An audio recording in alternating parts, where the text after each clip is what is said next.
तुम बेजान लाशें हो, तुम मुर्दा लोग हो, अगर तुम्हारे दिलों से मेरे मुस्तफ़ा का नाम निकल गया। और यह गैरत जिसको कहते हैं खुददारी और वफादारी, दो ऐसी चीज़ें हैं जो तुम्हें बहुत आला सतह तक ले जाती हैं। हुजूर अकरम सल्लल्लाहु ताला अलैहि वसल्लम की शान में कोई नाज़ेबा कलमात कहे तो फिर उसको बर्दाश्त हरगिज़ न करना, कतान बर्दाश्त न करना। जो ताकत है, जिस तरह की हैसियत है, उसका इस्तेमाल करो और जवाब देने की कोशिश करो, वरना क़यामत के दिन पकड़ आएगी। तुम्हारा कोई उज़्र कबूल नहीं किया जाएगा। तुम ये कह कर के नहीं बच सकोगे कि मैं गवर्नमेंट सर्वेंट था, बोलता तो नौकरी चली जाती। तुम क़यामत के दिन ये उज़्र नहीं कर सकोगे, मैं मज़दूर आदमी, मेरी ताकत नहीं थी, क्या जवाब देता। बल्कि फरमाया गया कोई उज़्र कबूल नहीं किया जाएगा अगर तुम्हारी मौजूदगी में हुजूर को किसी ने गालियाँ दी, तौहीन की और तुम सुनकर खामोश रहे। और इमाम गज़ाली तो इससे भी बड़ी बात कहते हैं उम्मत अगर हुजूर की शान में गुस्ताखी सुनकर खामोश रहे तो इस उम्मत को सुना देना मेरा पैगाम, चंद दिन और इंतज़ार करे, इन पर वो दिन आएगा कि इनकी माँओं और बहनों को घरों से निकाल कर जालिम बाज़ारों में बेचेंगे, उनकी इज्जत लूटेंगे और ये कुछ नहीं कर सकेंगे। तुम्हारे बच्चों को, तुम्हारे जवानों को मार डालेंगे, कत्ल करेंगे और तुम कुछ नहीं कर सकोगे। क्यों? नाम मुस्तफ़ा पर जब तुम उठ नहीं सकते तो फिर अब अल्लाह की मदद का इंतज़ार भी नहीं कर सकोगे। तुमको अल्लाह ताला की क्या मदद आएगी जो उसके हबीब पर गालियाँ सुन करके खामोश रह जाए। अरे इब्न हजर अस्क़लानी रहमतुल्लाहि ताला अलैह ने यहाँ तक फरमाया एक कुत्ता ऐसा था, अल्लाहु अकबर, बगदाद की सरजमीन पर ततारियों ने हमला किया था। पता है तारीख़, मैं तफसील में नहीं जाता। ततारी एक कौम ऐसी थी जो जालिम कौम थी, मुसलमानों की भी दुश्मन, हर तख्त को कब्ज़ा करने की कोशिश। बगदाद को ऐसा तबाह किया था तातारियों ने कि दरियाए दजला मुसलमानों के खून से लाल हो गया था और घोड़ों के टाप ज़मीन पर भीग जाते थे खून से। अब सुनो, वो उलमा को, मुसलमानों को कैद करके लाते, उन्हें मारते, सज़ाएं देते। एक बार बादशाह ने क्या किया, बड़े जितने भी थे गयूर मुसलमान और जो परहेज़गार किस्म के या जो उलमा थे, उनको कैद करके लाया, जंजीरों से बांधा अपने महल में जो कब्ज़ा किया हुआ था बगदाद में, औंधे मुँह सुला दिया। एक ईसाई पादरी को बुलाया और कहा कि तू इन लोगों के सामने इनके नबी को खूब गालियाँ दे, इसलिए कि मुसलमानों को अगर दिल इनका छलनी करना है तो इनके नबी को गालियाँ देना होगा। यही दुनिया आज भी कर रही ना हमारे साथ। हम अपनी गालियाँ तो बर्दाश्त कर लेते हैं लेकिन अपने आका की शान में नहीं बर्दाश्त करते। हमारा ईमान तो ये कहता है मेरे अजीज़ों, हम बचपन से यही सीखे हुए हैं, हुब्बे मुस्तफ़ा में कोई भी चीज़, अदना सी भी तौहीन हम बर्दाश्त नहीं करते। हत्ता कि अगर किसी ने दाढ़ी की भी तौहीन की तो वो इस्लाम से खारिज हो जाता है। हुजूर की सुन्नत को समझ करके दाढ़ी की तौहीन किया तो तहकीर किया, वो इस्लाम से खारिज हो जाता है। हमारा तो ये अक़ीदा है। अब सुनो, उस बादशाह ने उस पादरी को बोला कि तू गालियाँ देता रहे, और तारीख़ ये बताती है कि बादशाह का एक पाला हुआ कुत्ता भी था। बादशाह के कुत्ते बड़े ट्रेंड कुत्ते होते हैं, जैसे आज भी मर्सिडीज़ में घूमने वाले कुत्ते देखे होंगे। बादशाह को शौक़ था कुत्ता पालने का, लेकिन वो कुत्ता भी कैसा रहता, सोने की जंजीर उसको डाल करके रखी जाती थी। बांधने के लिए जो जंजीर होती थी कुत्ते के गले में, वो सोने की थी। ततारियों का बादशाह था। अब उस दरबार में मुसलमानों को कैद करके लाया गया, बेड़ियां पहनाकर औंधे मुंह सुलाया गया, और एक ईसाई पादरी बकवास कर रहा है हुजूर की शान में गालियां जैसे ही शुरू किया। मेरे अजीज़ों, ये तो दूसरे कोई कुछ नहीं कर सके, लेकिन जंजीर में बंधा हुआ कुत्ता बनने लग गया, भौंकने लगा, ज़ोर ज़ोर से भौंक करके आवाज़ करने लगा। वो ईसाई पादरी खामोश हो गया। थोड़ी देर के बाद फिर उसने हर्जा सराई शुरू की, कुत्ता फिर भौंकने लगा। दरबारियों ने कहा, ऐ ईसाई राहिब, ऐसा लगता है तेरे बयान से ये कुत्ता भौंक रहा है, तू जो बयान कर रहा है। उस ईसाई पादरी ने कहा, उस कुत्ते को क्या समझ में आता है कि मैं क्या बयान कर रहा हूँ? जालिमो, तुम्हें पता नहीं, हर चूंटी का भी अगर कोई आका है तो वो ताजदार मदीना है। दुनिया के जानवर भी हुजूर पाक सल्लल्लाहु ताला अलैहि वसल्लम का अदब व एहतराम जानते हैं। तो ईसाई पादरी ने निगलेक्ट किया, कहा वो बयान पे थोड़ी ना, वो ऐसे ही भौंक रहा होगा। सिपाहियों ने कहा वो ऐसे ही नहीं भौंकता, वो बादशाह का कुत्ता है, पागल कुत्ता नहीं है। ट्रेंड है। तो फिर ईसाई ने फिर शुरू किया बयान करते हुए हुजूर पाक सल्लल्लाहु तआला अलैहि वसल्लम की शान में तौहीन करने लगा। अब हुआ क्या, मजमे ने देखा कुत्ते ने वो जंजीर तोड़ डाली और उछलता हुआ कूदता हुआ ऐसा आया दरबार में कि दम सदन में उस ईसाई पादरी के सीने को चाक कर दिया, फाड़ दिया, खत्म कर दिया और वो वहीं फौत हो गया। सब पर ऐसी हैबत तारी हो गई, सब डरे सहमे, बादशाह का कुत्ता है और ऐसा लग रहा था खूनखार कोई शेर आ गया। दम सदन में उसे टुकड़े करके रख दिया और ये देखते हुए ये मंजर सबके सीनों पर हैबत तारी थी, सब खड़े हो गए। और उसके बाद उलमा जो कैद में थे उनको आज़ाद किया गया, उनकी बेड़ियां खोली गई। उन्होंने बताया तुम क्या समझते हो, हुजूर को गालियां देने के बाद हर कोई खामोश हो जाएगा। इस कुत्ते ने बर्दाश्त नहीं किया और फाड़ कर रख दिया। ये देखने के बाद दरबार में जितने ताता सबों ने कलमे तैयबा पढ़ा, कलमे तैयबा पढ़ा और मुस्तफ़ा करीम सल्लल्लाहु अलैहि वसल्लम की गुलामी में दाखिल हुए। मेरे अजीज़ों, क्या दबे जिस पे हिमायत का हो पंजा तेरा, शेर को ख़तरे में लाता नहीं कुत्ता तेरा। हम भी यही कहते हैं, हुजूर की बारगाह से निस्बत हो जाए, चाहे कुत्ता ही क्यों ना हो, वह दुनिया के बड़े से बड़े शेरों को भी फाड़ सकता है, इसलिए कि निस्बत मुस्तफ़ा करीम के दरवाज़े से हो जाए। आज मेरी अपनी कोई हैसियत नहीं, मेरी अपनी कोई ताकत नहीं, लेकिन जब हम बोलते हैं तो हमारा ये यकीन होता है हमारे पीछे कोई और हो या ना हो, रसूल पाक सल्लल्लाहु अलैहि वसल्लम की इनायतें ज़रूर हैं। और आला हज़रत फ़ाज़िल बरेलवी ने हमें डरना नहीं सिखाया, बल्कि यूँ कहा है, खौफ ना रख रज़ा ज़रा, तू तो है अब्दे मुस्तफ़ा, खौफ ना रख रज़ा ज़रा, तू तो है अब्दे मुस्तफ़ा, तेरे लिए अमान है और तेरे लिए अमान है। हम खौफ और डर से जीने वाले लोगों में थोड़ी ना, जुर्म किए हुए लोग नहीं हैं, चोरी किए हुए लोग नहीं हैं, हक दीन को कबूल किए हुए लोग हैं। और हमारे साथ इस्लाम सिर्फ ज़ुबानों पर नहीं, हमारे खून के साथ दौड़ रहा है। हमारे आका सल्लल्लाहु अलैहि वसल्लम का नाम पाक हमारे खून के साथ दौड़ रहा है। अगर तुम ये सोचते हो मॉब लिंचिंग के ज़रिए किसी की दाढ़ी काट करके, किसी को कहीं कैद करके मार करके उससे कुछ बुलवा लोगे, हो सकता है कोई गरीब मजदूर तुमसे डर करके बोल ले, लेकिन याद रखना आज भी गुलामान मुस्तफ़ा जिंदा हैं और इनका दिल भी बेदार है। तुम हमारे हर 1000 टुकड़े कर लो, इंशाअल्लाह हमारा हर टुकड़ा पुकारेगा।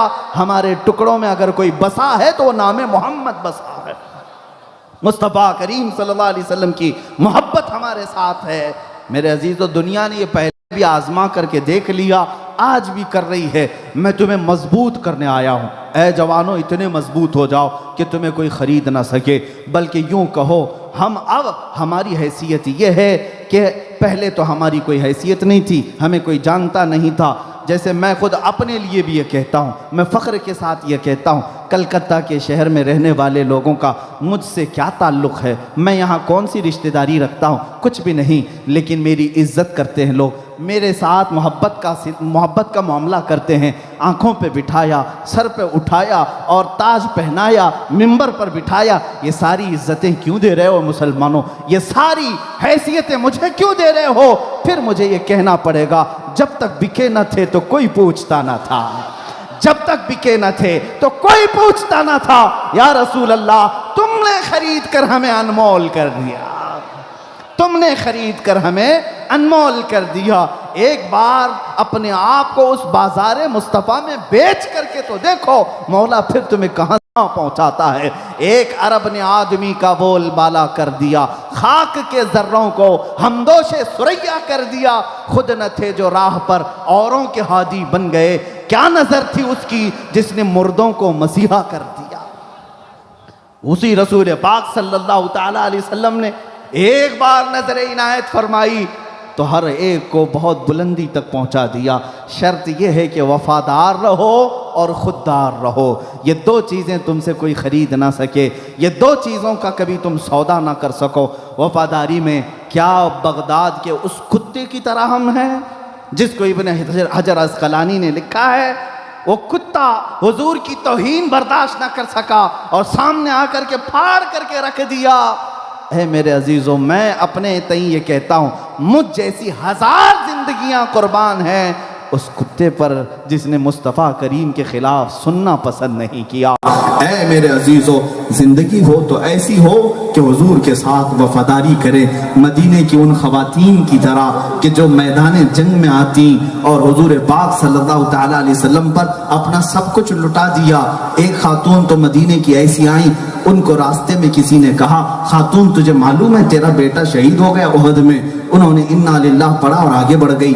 दूसरा एक कोई आया, उसने कहा, खातून तुम्हें मालूम है तुम्हारे भाई शहीद हो गए? वो इन्ना लिल्लाह पढ़ती आगे बढ़ गई। फिर किसी ने कहा, खातून तुम्हें मालूम है तुम्हारे शोहर भी उहद में शहीद हो गए? 4 लोगों की शहादत की खबर रास्ते में ही मिली खातून को, मदीने की औरत है। चौथी शहादत अपने घर की सुनने के बाद झल्ला कर पूछती हैं, हर आने वाला मेरे घर के लोगों की शहादत की खबर दे रहा है। ऐ लोगों, जरा ये तो बताओ, आफ़ताबे रिसालत सलामत है या नहीं? मेरे आका सलामत है या नहीं? साहबा ने कहा, अल्लाह के नबी सलामत हैं। उसके बाद उस खातून ने पुकार कर कहा, अगर वो नबी कौनैन का चेहरा सलामत है तो फिर हर मुसीबत हल की है, हर आफत हल की है। हुजूर पाक सल्लल्लाहु अलैहि वसल्लम अगर सलामत हैं तो फिर घर लुट जाए, कुछ भी हो जाए, देने वाले तो वही हैं। कौन देता है देने को मुंह चाहिए, देने वाला है सच्चा हमारा नबी। वो खातून आई, हुजूर पाक सल्लल्लाहु तआला अलैहि वसल्लम की बारगाह में शुक्राना भी अदा किया।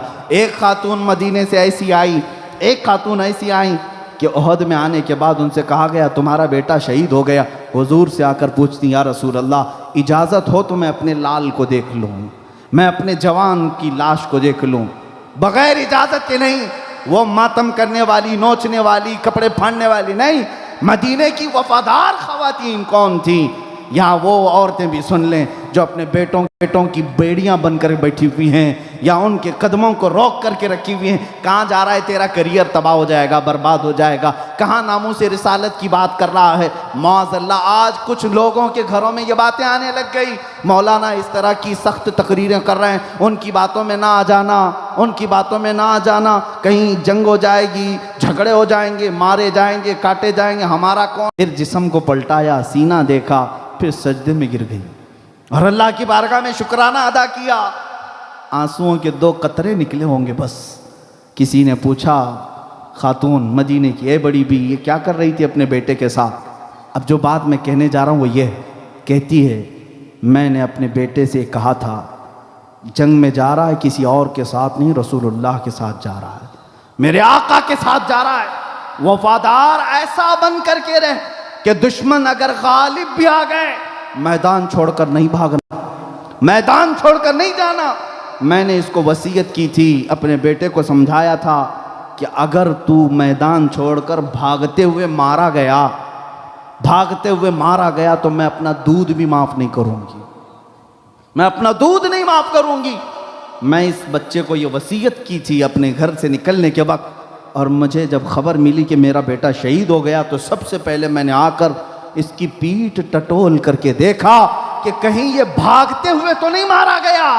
मैंने इसको घर से निकलने के वक्त ये कहा था, लेकिन अल्लाह का शुक्र इस बात पर मैं अदा करने आई कि पीठ पर मेरे बेटे का एक भी जख्म नहीं, जो भी जख्म है सब सीने पर लिया है, सारे तीर इसने सीने पर खाए हैं। मैं फख्र के साथ कहती हूँ मेरा बेटा शहीद है और वफादार मुस्तफ़ा है। मेरे आका के ऐसे फरजाने थे, ऐसे दीवाने थे जिन्होंने मदीने तैयबा में अपने लाल भी कुर्बान किए। जो लोग ये कहते हैं आज घरों पर के हालात ख़राब हो जाएंगे, घर में बैठो, मैं उनसे कहता हूँ बिठा लो अपने जवानों को और अंदर रख करके इन्हें 1000 बुज़दिल बना लो।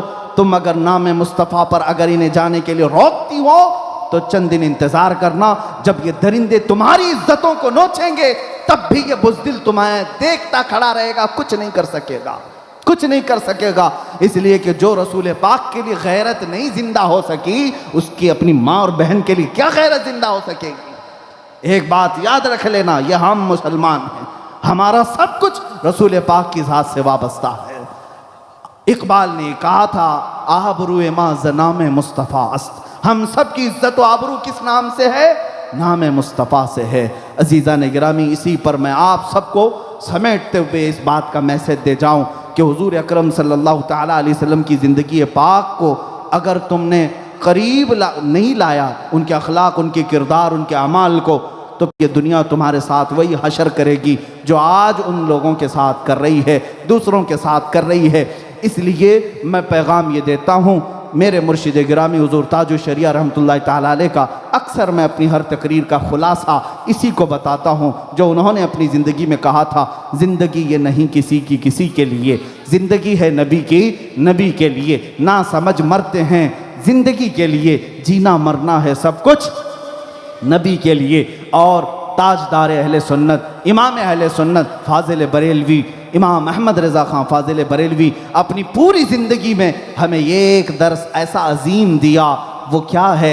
ऐ मुसलमानों, तुम आज समझ लेना, ये ताकत, ये क़ुव्वत, ये तुम्हारी जवानी, ये तुम्हारी ज़िंदगी, ये तुम्हारा पैसा, ये तुम्हारी गाड़ियाँ, ये तुम्हारे बंगले, ये सब तुम्हारे ऐश के लिए नहीं है, ये तुम्हारे अपने नहीं हैं, ये सब तुम्हारे खुद के नहीं हैं। फाजिल बरेलवी, बरेली का इमाम कहता है, नहीं तुम्हारे नहीं हैं। सुनो वो इमाम पुकार कर क्या कहता है, दहन में ज़ुबान तुम्हारे लिए, बदन में है जान तुम्हारे लिए, हम आए यहाँ तुम्हारे लिए, या रसूल अल्लाह उठे भी वहाँ तुम्हारे लिए। सबा वो चले कि बाग फले, वो फूल खिले कि दिन हो भले, लिवा के तले सना में खुले, रज़ा की ज़ुबान हम सब की ज़ुबान तुम्हारे लिए। यही है ज़िंदगी का मकसद मेरे अजीज़ों। हो न ये फूल तो बुलबुल का तरन्नुम भी ना हो, चमने दहर में कलियों का तबस्सुम भी ना हो न ये साकी तो मैं भी ना हो, खुम भी ना हो, बज़्म में तौहीद दुनिया में ना हो तो तुम भी ना हो। खीमा अफलाक का इस्तादा उसी नाम से है, नबज़ हस्ती तपश आमादा उसी नाम से है। वो जो न थे तो कुछ न था, वो जो न हो तो कुछ न हो। जान है वो जहान की और जान है तो जहान है, जान है तो जहान है। और अगर ये जान निकल गई तो तुम बेजान लाशें हो, तुम मुर्दा लोग हो अगर तुम्हारे दिलों से मुस्तफ़ा का नाम निकल गया।